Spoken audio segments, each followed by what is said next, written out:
बच्चों को पैसा देना जरूरी है या संस्कार देना जरूरी है? पहले क्या क्या इसलिए लापरवाही ना करना, ये समझना कि आपको बताने के लिए भगवान ने हमें भेजा है कि जाओ इन लोगों को बता के आओ, जो भूल चुके हैं, रास्ता भटक चुके हैं, बताओ। ये मत समझना कि ये अनिरुद्ध कह रहे हैं, हम नहीं कह रहे हैं मेरी माँ, भगवान ही कह रहे हैं कि बच्चों को संस्कार दीजिएगा। ये दास अनिरुद्ध तो भगवान की वाणी, भागवत भगवान की वाणी है, और वही वाणी आपको हम सुनाते हैं। हमारी अपनी क्या वाणी है? कोई वाणी नहीं है। संस्कार दे दोगे तो बच्चे यहाँ भी सुखी रहेंगे, आगे भविष्य भी उनका सुखी रहेगा। और संस्कार नहीं देंगे तो आजकल लोगों को बात करने का भी तो सलीका नहीं है, ढंग नहीं, कैसे बात करनी चाहिए, जो मन में आए बोल दिए। आपके बच्चों को ये जरूर बताया करो, बेटा अपने से बड़ों से कैसी बात करनी चाहिए। आप बड़ी बड़ी पोस्टिंग में हैं, बड़े बड़े स्थानों पर आप हैं, आप सरकारी कार्यकर्ता हैं या प्राइवेट कार्यकर्ता हैं, जहां भी हैं, बड़ी पोस्ट में हैं, बड़े पद में हैं, कहीं भी हैं, संस्कार की जरूरत सब जगह होती है, हाँ या ना? हमें बात कैसी करनी चाहिए ये कौन सिखाएगा? स्कूल की जो पढ़ाइयाँ होती हैं ना मैया, आप पीएचडी, एक नहीं डबल पीएचडी कर लो, लेकिन पीएचडी करने के बाद भी आपको बात करने का सलीका आ जाए जरूरी नहीं है। आज बड़े बड़े पीएचडी वालों को भी बात करने का तरीका पता नहीं होता, कैसे बात करनी चाहिए। तो जरूरी नहीं है कि आप स्कूलों में पढ़ लेंगे, कॉलेजों में पढ़ लेंगे तो आप विद्वान हो जाएंगे। मेरी माँ, बात कैसे करनी चाहिए अपने से बड़ों से, कैसे बात करने का हमारा तरीका हो, ये माँ बाप बताएं। बेटा ऐसे गलत बात ना करो, किसी का अपमान ना करो, तू तड़ाक करके बात ना करो, रे और बे जैसे शब्दों का हमारी बातों में कोई स्थान नहीं होना चाहिए। तू तड़ाक करके नहीं, रे और बे। आजकल के नौजवान पढ़े लिखे बच्चे गाली देकर बात करते हैं, रे और बे जैसे शब्दों का बार बार प्रयोग करते हैं, हाँ या ना मैया, हाँ या ना? गालियों का प्रयोग करते हैं। क्या यही हमारे और आपके संस्कार हैं? बच्चों को कभी भी गाली अच्छा, आजकल मैं देखता हूँ छोटे छोटे बच्चों को लोग गालियाँ देना सिखा देते हैं। खासकर ये प्रचलन आज भी गांव में पाया जाता है। गांव में यदि आपका बच्चा किसी के साथ जाकर बैठ जाएगा ना, तो वो उसे क्या सिखाएगा? बेटा गाली ऐसे दो। वो गाली दे के बूढ़ा बताएगा, जवान बताएगा, गाली दो, वो बच्चा सीखेगा, फिर वो जाके अपनी माँ को गाली देगा, अपने बाप को गाली देगा। गांव में आज भी ऐसी ओछी बुद्धि वाले लोग मिल जाएंगे हजारों, हाँ या ना? वो चाहते हैं कि तुम्हारे बच्चे बिगड़ जाएं। वो तो बिल्कुल लिए बैठे हैं कि कब मौका मिले, कब तुम्हारे घर में आग लगाएं। वो तो माचिस तीली बिल्कुल तैनात, कब मार दें, कब जल जाए। आपके बच्चों को बिगाड़ने वाले 1 लाख लोग लगे हैं, केवल आप ही ऐसे हैं माता और पिता जो अपने बच्चों का भविष्य अच्छा बनाना चाहते हैं। इसलिए बच्चों को ऐसा बनाओ कि वो किसी की बात ना माने, तुम्हारी बात माने, माता और पिता की। ये संस्कार देना तुम्हारी जिम्मेदारी है। तुम्हारे बच्चे तुम्हारी बात नहीं मानते, मतलब तुमने संस्कार नहीं दिया, इसलिए नहीं मानते। नहीं, क्या मजाल, वो हाथी कैसा जो अंकुश के बस में ना हो, वो घोड़ा कैसा जो लगाम के बस में ना हो, और वो बच्चा कैसा जो माँ बाप के बस में ना हो। यदि बस में नहीं है, गलती तुम्हारी है, मम्मी और पापा की। तुमने संस्कार नहीं दिए, बाद में रोने मत बैठ जाना। वो घोड़ा किसी काम का नहीं है मैया जो लगाम के अनुसार ना चलता हो, फिर उस घोड़े की कोई कीमत नहीं है, हाँ या ना? महाराणा प्रताप का घोड़ा था, चेतक नाम था ना। वो चेतक कितना समझदार था, अपने मालिक की रक्षा के लिए कितनी बड़ी बड़ी उसने अपना बलिदान तक दे दिया, छलांग लगाई थी लंबी उसने। कहने का तात्पर्य यह है, जो घोड़ा मालिक के इशारों को समझता है वो घोड़ा कीमती है, वो वफादार घोड़ा है। वो हाथी जो मालिक के इशारों को समझता वो वफादार, और जो समझे ही ना पागल हो जाए, लोग कहेंगे पागल हाथी भागो भागो, उस पागल हाथी की कोई कीमत नहीं है। तुम्हारा बेटा भी तुम्हारी सुनता नहीं है, पागल हो गया है, दिमाग खराब है। क्यों होने दिया दिमाग खराब? कंट्रोल में क्यों नहीं रखा? इसलिए बच्चे छोटे हैं तब से ही उनको समझाओ, सही रास्ता बताओ। छोटे छोटे बच्चे हैं मैया, कुम्हार के हाथ में माटी होती है, वो उस माटी से चाहे तो घड़ा बना दे, वो चाहे तो चिलम बना दे, मर्जी उसकी है। तुम्हारे बच्चे भी माटी हैं और तुम माँ बाप कुम्हार हो। तुम अपने बच्चों को चाहो तो घड़ा बना दो, चाहो तो चिलम बना दो, मर्जी तुम्हारी है। चिलम बनेंगे तो खुद भी जलेंगे, औरों को भी जलाएंगे, और घड़ा बनेंगे खुद भी ठंडे रहेंगे, औरों को भी शीतलता प्रदान करेंगे। घड़ा तुम बनाओगे, जैसा बनाना चाहे बना लो। माटी तुम्हारे, छोटे छोटे बच्चे माटी होते हैं, मिट्टी होते हैं, जैसे संस्कार दोगे वैसे बन जाएंगे। कल रोने ना बैठ जाना, गलती तुम्हारी होती है।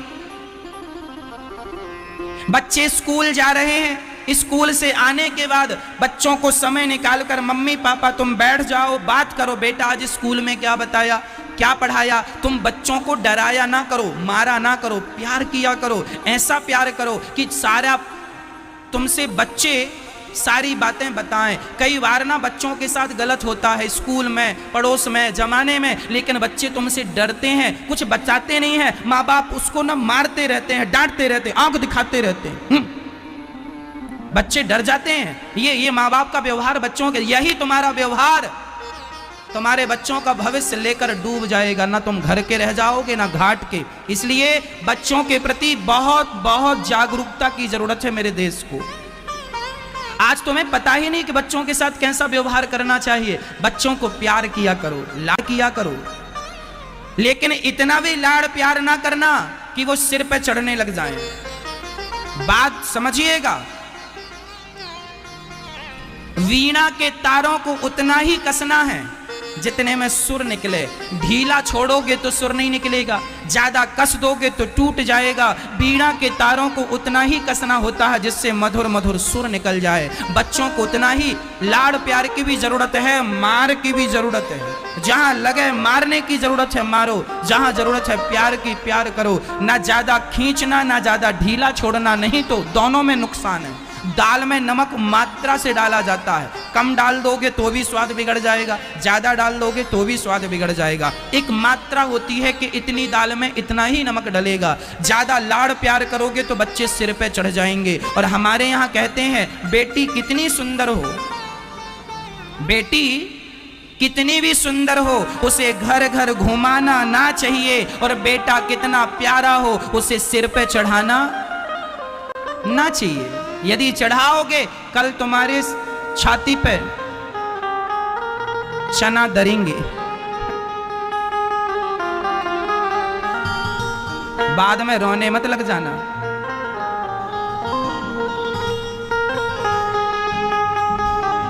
संस्कार बहुत जरूरी है। माँ बाप बहुत लापरवाह हो गए हैं। बच्चों को बताओ कि जब कोई अतिथि घर में आवे तो उनके चरण धोना चाहिए। अरे बच्चों को नम्रता सिखाओ, पांव धोना सिखाओ बच्चों को पहले। चरण धोने से क्या होता है? बच्चों के अंदर नम्रता आती है। अच्छा बताओ, नम्रता जरूरी है या नहीं? हमारा और आपका सबसे बड़ा श्रृंगार क्या है? नम्रता। हम जितने नम्र होंगे हम उतने ही शिक्षित समझे जाएंगे। और कोई बहुत बड़ा शिक्षित आदमी भी नम्र नहीं है तो वह कोई काम का नहीं है। इसलिए बच्चों को नम्रता कैसे आएगी? गुरुजन आवे तो पांव धुलाओ, ब्राह्मण आवे उनके चरण धुलवाओ बच्चों से ही उनके लिए भोजन परोसवाओ। आज भारत में 100 में से 95 बच्चे ऐसे हैं जिनको परोसना नहीं आता भोजन। कैसे? बाएं हाथ से परोसते हैं। आपने, अरे ये बच्चों की क्या, माँ बाप को भी नॉलेज नहीं है परोसना कैसे चाहिए। कई मम्मियाँ कई पापा बाएं हाथ से परोसते हैं। ऐसे बाएं हाथ का प्रयोग करने नहीं है, हमें हमेशा दाहिने हाथ से परोसना चाहिए, है ना। ये सब चीजें छोटी छोटी हैं, बच्चों को बताओ सिखाओ। बड़ों को प्रणाम कैसे करना चाहिए? ऐसे नहीं घुटना छू के, उनसे बोलो, छोटे छोटे बच्चों को सिखाओ, माथा जमीन पर रखो, फिर भगवान को प्रणाम करो, फिर माता को प्रणाम करो, फिर पिता को प्रणाम करो। माथा टेक कर प्रणाम किया जाता। आजकल के बच्चे घुटने छूते हैं। जो तुम कर रहे हो वही तुम्हारे बच्चे सीख रहे। आजकल के भारत में माँ बाप बच्चों को क्या सिखाते हैं? बेटा पढ़ो, मन लगा के पढ़ो पढ़ो पढ़ो पढ़ो। क्या करना है? पढ़ के नौकरी करना है, नौकरी करना, खूब नौकरी करना, खूब नौकर बनना, नौकर बनना, नौकर। भारत के माता पिता लोग ना पता नहीं क्या हो गया है। देख तेरे संसार की हालत क्या हो गई भगवान। आप अपने बेटे को पढ़ा लिखा के क्या बनाना चाहते हैं? नौकर। बेटा नौकर ही बनना, मालिक मत बनना। आप लोग ऐसे माँ बाप हो, सबसे बड़े दुश्मन आप ही हो अपने बच्चों के। माता शत्रु पिता वैरी, ये हम नहीं कह रहे हैं, शास्त्र कह रहे हैं। माता शत्रु पिता वैरी, ये न वालो न पाठिता, न शोभते सभा मध्य हंस मध्य बको यथा। वह माता वह पिता दुश्मन है जो अपने बच्चों को स्वावलंबी नहीं बनाते। वह माता पिता बच्चों के सबसे बड़े दुश्मन हैं जो माँ बाप अपने बच्चों को सही वक्त पर सही संस्कार और सही शिक्षा नहीं देते। वह माँ बाप बच्चों के सबसे बड़े दुश्मन हैं। आजकल माँ बाप क्या सिखाते हैं? बेटा पढ़ जाओ, लिख जाओ, पढ़ लिख के क्या बनना? नौकरी करना। सरकारी मिल जाए तो बल्ले बल्ले, सरकारी मिल जाए, नौकरी करो। तुम अपने बच्चों को नौकर क्यों बनाना चाहते हो? मुझे ये बताओ, क्यों? आप ये क्यों कहते हो नौकरी करना है? आप ये क्यों नहीं कहते बेटा तुझे नौकरी लेना नहीं, इतना योग्य बनाओ अपने बच्चों को, इतना योग्य बनो, हम नौकरी लेने वालों की लाइन में ना खड़े हों, नौकरियां देने वाले बनो। लेने वाले तो सब हैं।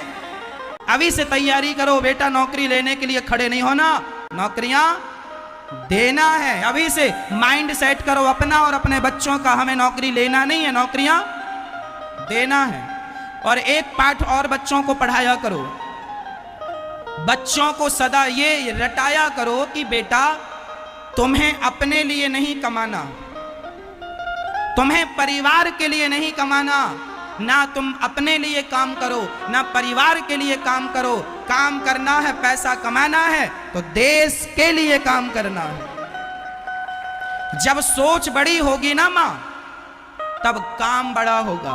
आजकल आदमी की सोच, आदमी सोचता कितना है? महाराज जी बस 20,000 की नौकरी मिल जाए। टारगेट ही 20,000 है तो 25,000 आएंगे कहां से?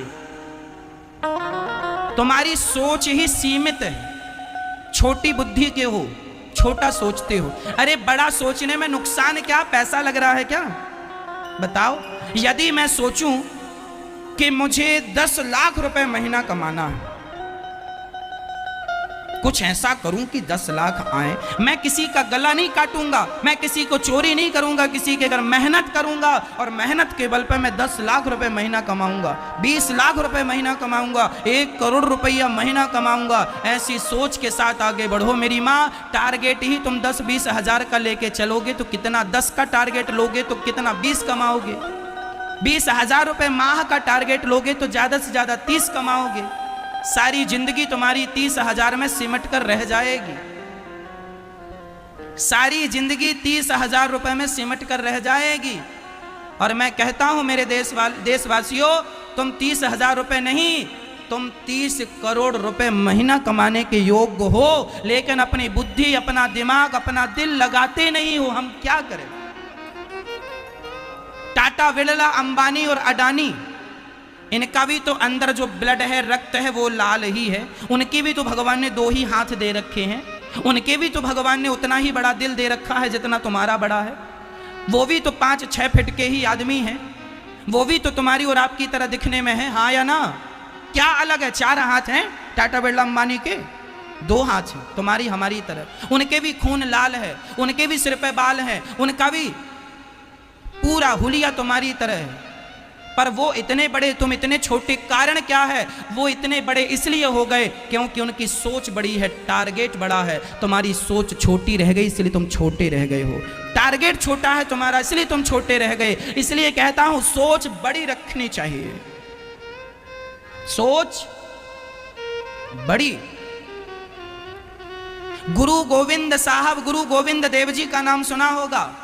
गुरु गोविंद देव जी के सामने उनके पास केवल 40 जवान रह गए थे, 40 लोग, और औरंगजेब की सेना में 10 लाख लोग थे। कितने? जोर से 10 लाख लोग थे। इतिहास के पन्नों को उलट कर देख लेना, गूगल में पढ़ लेना, जो मैं कह रहा हूं वो भारत का इतिहास बोलने जा रहा हूं। गुरु गोविंद देव जी की सेना में केवल 40 लोग बचे थे और औरंगजेब की सेना सामने खड़ी थी जिसमें 10 लाख लोग थे। गुरु गोविंद देव जी से पूछा गया, सामने वाला लड़ोगे? तुम्हारे पास 40 हैं, हमारे पास 10 लाख लोग हैं। गुरु गोविंद देव जी ने कहा लड़ूंगा। मरना तो वैसे भी है, लड़के मरो। जीवन में रिस्क लेना पड़ता है। और देखो, जब सोच अच्छी हो, नीति अच्छी हो और नियत अच्छी हो ना, तो परमात्मा भी सपोर्ट करता है। माँ 40 लोगों के टुकड़ी के साथ गुरु गोविंद देव जी ने लड़ना शुरू किया। मेरी माँ, इतिहास के पन्ने उठाकर देख लेना, वो 40 लोग 10 लाख लोगों पर भारी पड़ गए थे। इतिहास गवाह। कोशिश करने वालों की हार नहीं होती माँ। विडंबना तो ये है तुमने कभी कोशिश की ही नहीं। तुम केवल नौकर बनना चाहे हो तो नौकर बने हो। तुमने कभी मालिक बनने की कोशिश नहीं की, इसलिए कभी मालिक नहीं बन पाए। गुरु गोविंद देव जी सिखा रहे हैं कि हम 10 लाख पर भारी हैं। हम हिंदुस्तानी 10 लाख लोगों पर, एक हिंदुस्तानी 10 लाख लोगों पर भारी है।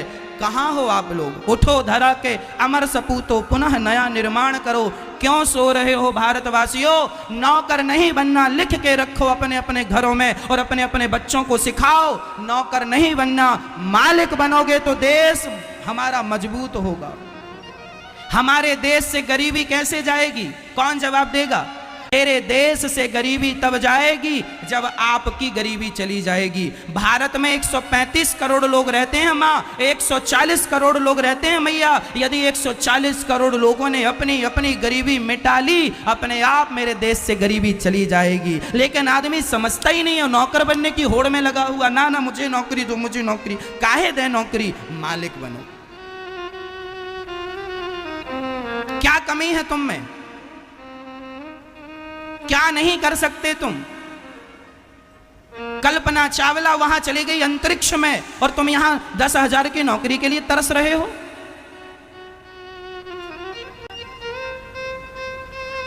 एक लड़की का मैंने आपको वाक्य बताया था कि वो ट्रेन से गिर गई थी रात को, किसी ने उसको धक्का दे दिया, उसके दोनों पांव कट गए थे।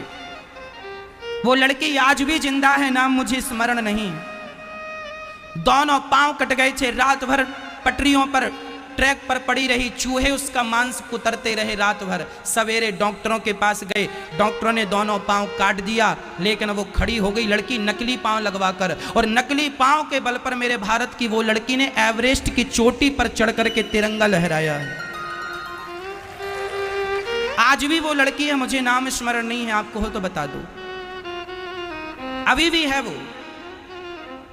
हाँ मैया, मैं ये कहना चाहता हूं कि बताओ विकलांग कौन होता है? बताओ, जिसका पांव नहीं है क्या वो विकलांग है? ना मेरी माँ, थिंकिंग निकाल दो, अपडेट कर लो अपने आप को। जिसके पांव नहीं है वो विकलांग नहीं है। जिसके पांव होने पर भी कोशिश ना कर रहा हो वही सबसे बड़ा विकलांग है। सब कुछ है तुम्हारे पास पर तुमने कोशिश नहीं की, तुम सबसे बड़े विकलांग हो। क्योंकि तुमने कोशिश, काश तुमने कोशिश की होती तो आज तुम चांद की तरह चमक रहे होते तारों की, लेकिन तुमने कोशिश कहां की? तुम भीड़ में खड़े हो गए, साहब नौकरी दे दो। जंगल का शेर और सर्कस का शेर, ये दो शेर सुन लो। सर्कस का शेर वो होता है जो मालिक के टुकड़ों पर पलता है, और जंगल का शेर वो होता है जो अपना शिकार, नौकरियां करने वाले सर्कस के शेर होते हैं, मालिक के टुकड़ों पर पलने वाले। जंगल का शेर वो होता है जो स्वयं अपना शिकार करता, खुद खाए औरों को खिलाए, लेने वाला नहीं। जंगल का शेर शिकार करता है तो उसके खाने के बाद और भी उस मांस पर कुत्ता और जंगल के सुअर, बाकी लोग और गिद्ध इत्यादि भी उसके शिकार पर अपना पेट भर लेते हैं। हाँ या ना? अब आपको डिसाइड करना है कि बच्चों को नौकर बनाना है कि मालिक माँ बाप, आप डिसाइड करो। तुम तो नौकर बनाने के चक्कर में हो। बेटा पढ़ जा, खूब पढ़ जा, नौकर बन जाना बाद में। और नौकर नहीं बन पाते कुछ बच्चे तो आत्महत्या कर लेते हैं। हम तो पास ही नहीं हो पाए, अच्छे नंबर नहीं ला पाए, अच्छी डिवीजन नहीं ला पाए, मर जाओ। क्या कायरता भरी जिंदगी तुम जी रहे हो? क्या मरना समस्या का समाधान है? अरे कोशिश तो करते अपने पांव पर चलने की, कोशिश तो करते बिजनेस व्यापार करने की। सब सफल हो रहे हैं, तुम भी हो जाते। याद रखना मैया, यदि जीवन में एक सफलता ना मिले तो समझ लेना कि परमात्मा तुम्हें कुछ बड़ा देना चाह रहे हैं। हार ना मान जाना, फांसी ना लगा लेना। एक जगह हार गए कोई बात नहीं, हम फिर कोशिश करेंगे। शायद विधाता हमें इससे ज्यादा देना चाहते हो। हमारी किस्मत हमारे भाग्य में बहुत ज्यादा है। देर लगती है लेकिन सफलताएं भी मिलती हैं मैया, यदि आदमी अपने लक्ष्य की तरफ सीधा चलता है तो। हाँ या ना? टाइम लगता है।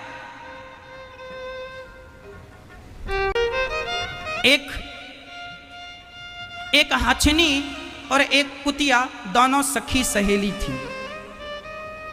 कुतिया गर्भवती हो गई। उसी समय कुछ दिनों के अंदर हथनी भी गर्भवती हो गई। दोनों सखी थी। समय आया, कुछ महीनों बाद, 2 महीने 3 महीने बाद कुतिया के बच्चा हो गया। इकट्ठे 3-4 दौड़ी दौड़ी हथनी के पास गई। क्यों हुआ? कुछ हुआ? हथनी बोली अभी तक तो कुछ नहीं हुआ। कुतिया दूसरी बार भी कुछ दिनों बाद फिर गर्भवती हो गई। फिर दौड़ी दौड़ी गई हथनी के पास। बहन बहन कुछ हुआ? नहीं कुछ नहीं हुआ। अरे हमारे तो 4-4 बच्चे हो गए, देखो खेल रहे हैं, पप्पू टप्पू कुप्पू देखो। तो तुम्हारे कुछ नहीं हुआ? हथनी ने कहा नहीं अभी कुछ नहीं हुआ। तीसरी बार फिर कुतिया गर्भवती हो गई, उसके बच्चे हो गए।